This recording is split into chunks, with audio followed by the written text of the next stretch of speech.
భారత చరిత్రలో ఒక ముఖ్యమైన ప్రశ్న ఉంది. బ్రిటిష్ వారు భారతదేశాన్ని ఎందుకు ఆక్రమించారు? దానికి సమాధానం తెలుసుకోవాలంటే ముందుగా ఒక విషయం అర్థం చేసుకోవాలి. బ్రిటిష్ వారు మొదట భారతదేశానికి పాలన చేయడానికి రాలేదు.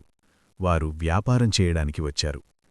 ఈ వీడియోలో మనం తెలుసుకోబోయేది: యూరోపియన్లు భారతదేశానికి ఎందుకు వచ్చారు, భారతదేశం వాళ్లను ఎందుకు ఆకర్షించింది, ఎవరు మొదట వచ్చారు, చివరికి బ్రిటిష్ వారే ఎలా విజయం సాధించారు.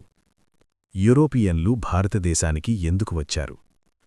మధ్యయుగ కాలంలో యూరోప్ దేశాలకు 3 ప్రధాన అవసరాలు ఉన్నాయి. మొదటిది సుగంధ ద్రవ్యాలు, రెండవది విలువైన వస్త్రాలు, మూడవది విలాస వస్తువులు.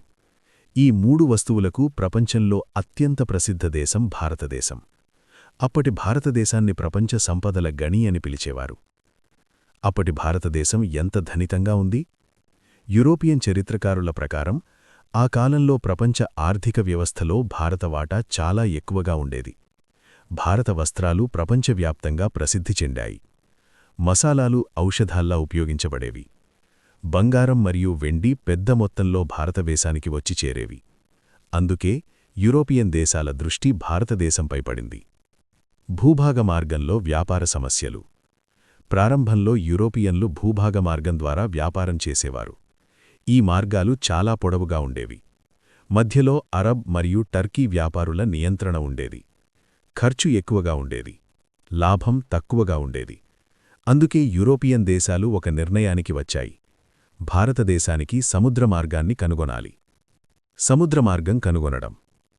15వ శతాబ్దంలో నౌకా సాంకేతికతలో గొప్ప అభివృద్ధి జరిగింది. దిక్సూచి వినియోగం పెరిగింది. ఖచ్చితమైన మ్యాపులు తయారయ్యాయి.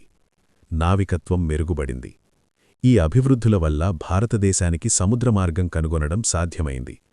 ఇదే యూరోపియన్ వలసపాలనకు పునాదైంది. భారతదేశానికి వచ్చిన యూరోపియన్ల క్రమం. భారతదేశానికి మొదట వచ్చిన యూరోపియన్లు పోర్చుగీసులు, తర్వాత డచ్ వారు వచ్చారు. ఆ తర్వాత ఇంగ్లీష్ వారు వచ్చారు. చివరిగా ఫ్రెంచ్ వారు వచ్చారు. కానీ చివరికి భారతదేశాన్ని పాలించినవారు మాత్రం ఇంగ్లీష్ వారే. పోర్చుగీసుల రాక. 1598 సంవత్సరంలో పోర్చుగీస్ నావికుడు వాస్కోడి గామా భారతదేశంలోని కాళికట్ చేరాడు. ఇది భారత చరిత్రలో ఒక ముఖ్యమైన మలుపు. ఎందుకంటే యూరప్ నుండి భారతదేశానికి సముద్ర మార్గం కనుగొనబడింది. యూరోపియన్ శక్తుల మధ్య పోటీ ప్రారంభమైంది. భారతీయ రాజకీయాల్లో విదేశీ జోక్యం మొదలైంది. వ్యాపారం నుండి పాలన వరకు. ప్రారంభంలో యూరోపియన్లు కేవలం వ్యాపారులు మాత్రమే. వారు స్థానిక రాజుల అనుమతితో ఫ్యాక్టరీలను స్థాపించారు. ఆ కాలంలో వారు స్థానిక పాలకుల ఆధీనంలోనే ఉండేవారు. క్రమంగా వారు సైనిక బలాన్ని పెంచుకున్నారు, స్థానిక రాజకీయాల్లో జోక్యం చేసుకున్నారు. యూరోపియన్ దేశాల మధ్య పోటీ పెరిగింది. చివరికి వారు వ్యాపారుల నుంచి పాలకులుగా మారారు. పరీక్ష దృష్టిలో ఈ అధ్యాయం ద్వారా మనకు కొన్ని ముఖ్యమైన విషయాలు స్పష్టమవుతాయి. వలసపాలన ఒక్కరోజులో ఏర్పడలేదు. ఆర్థిక ప్రయోజనాలే ప్రధాన కారణం. భారతదేశంలోని పాలకీయ బలహీనతలు విదేశీ శక్తులకు అవకాశమిచ్చాయి. యూరోపియన్ దేశాలు వ్యూహాత్మకంగా ముందుకు సాగాయి. ముగింపు. భారతదేశానికి యూరోపియన్ల రాక ఒక సాధారణ సంఘటన కాదు. అది భారతీయ రాజకీయ వ్యవస్థను మార్చింది, ఆర్థిక వ్యవస్థను మార్చింది, సామాజిక వ్యవస్థను కూడా మార్చింది. ఇదే బ్రిటిష్ పాలనకు తొలి అడుగు.